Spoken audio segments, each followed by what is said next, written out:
Hello, everybody. Hi there. This is Harry. Response to Mike's no pressure video request. Excuse me, I'm on my phone in a car where I'm actually sitting in the middle of a cemetery because it's the quietest place I can do a video. Because I just got off work and I have grandchildren, 3 of them at the house, and it's always noisy and chaos and everything going on in the house. That's why I haven't really made videos in a while, because they live with me now. So, but anyways, this is my response to the weekly chat that I requested. I didn't think I was going to be a part of it, but it's nice of them to, at least Mike asked me to be a part of it. And we were talking about influences, how YouTubers or friends that you have on Facebook or movie watchers influence you in your movie watching and buying and exploring new territories in film. There's basically about 4 people on YouTube that I follow, watch their videos religiously. One is Mike Gray, 1951. I watch his because Mike and I do share the same kind of passion for older films. He's a little bit deeper than I am because he does like those films from the 50s and 60s, the teenage angst films, where I have watched them, but they're not my, I don't know, really couldn't get into those. But I do like some of the sci-fi and the drama films, mainly drama and comedies from the 50s and 60s.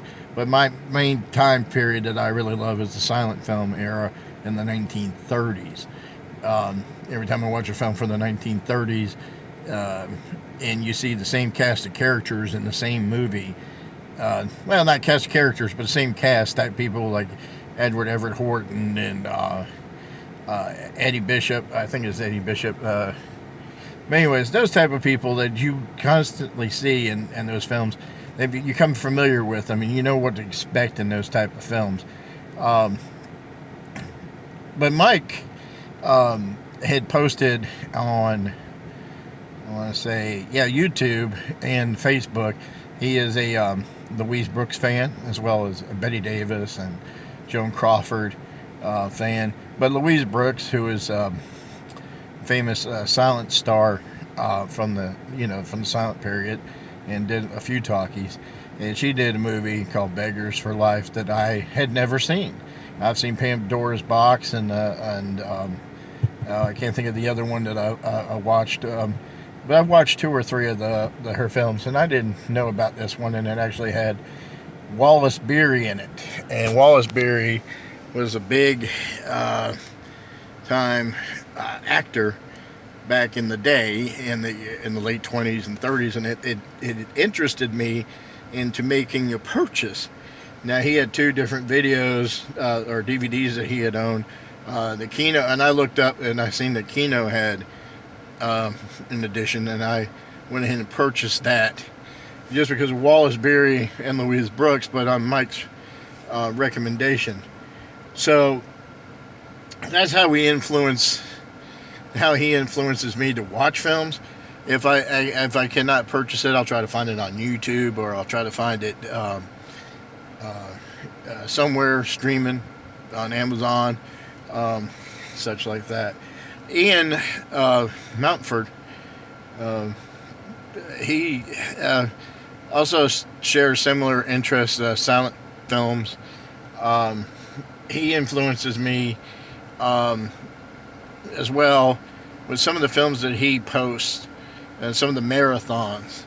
Like he'll do a little bit of some marathons. He'll watch certain films in a row, or he'll pick different movies that he hadn't seen in a while.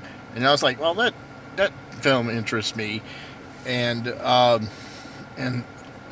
so I kind of take his recommendation. I do take his recommendation on some films, if they're, as he likes to say, shit or shite. Um, but those are the he is an influence on me with that when he gives interviews or reviews of films, of movies that he had just watched.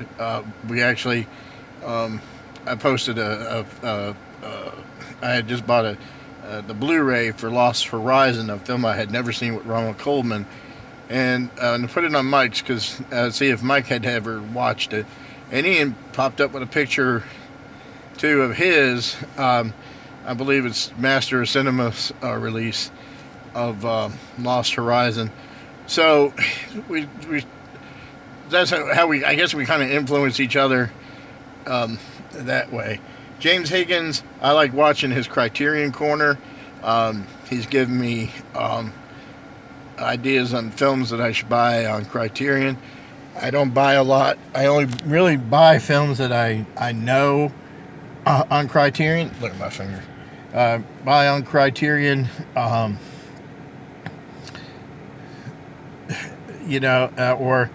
what he suggests. I'll either rent it because old school. I still I do have Netflix, but I also get the discs, Blu-rays, and DVDs. I have them mailed to the house, so I still watch those on there. And I used to stream Criterion films on Hulu.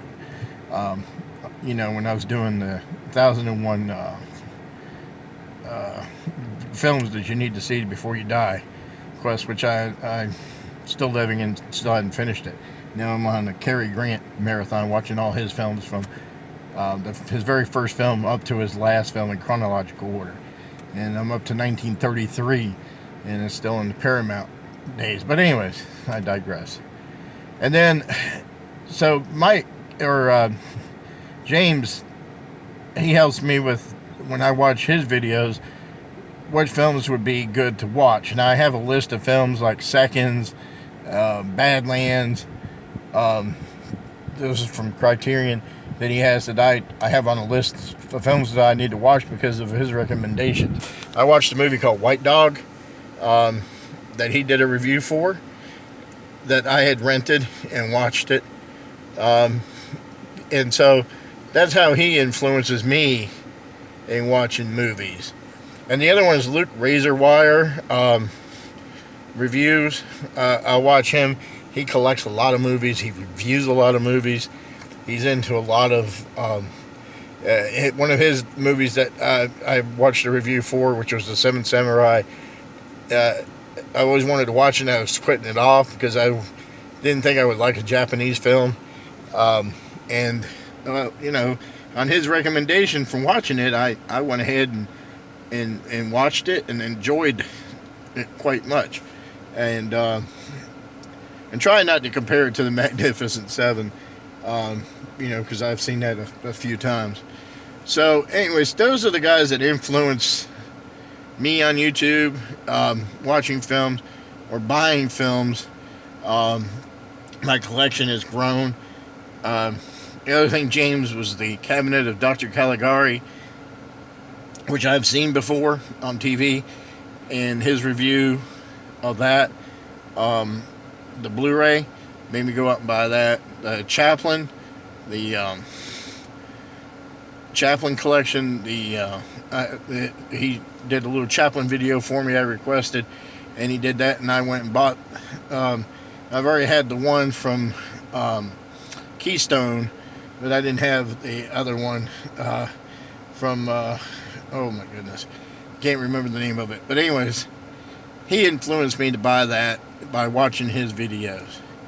So, anyways, I hope I have influenced some people. I don't make that many videos of, and the ones I've made are like Cary Grant, or I made a Robin Williams one, Man of the Year.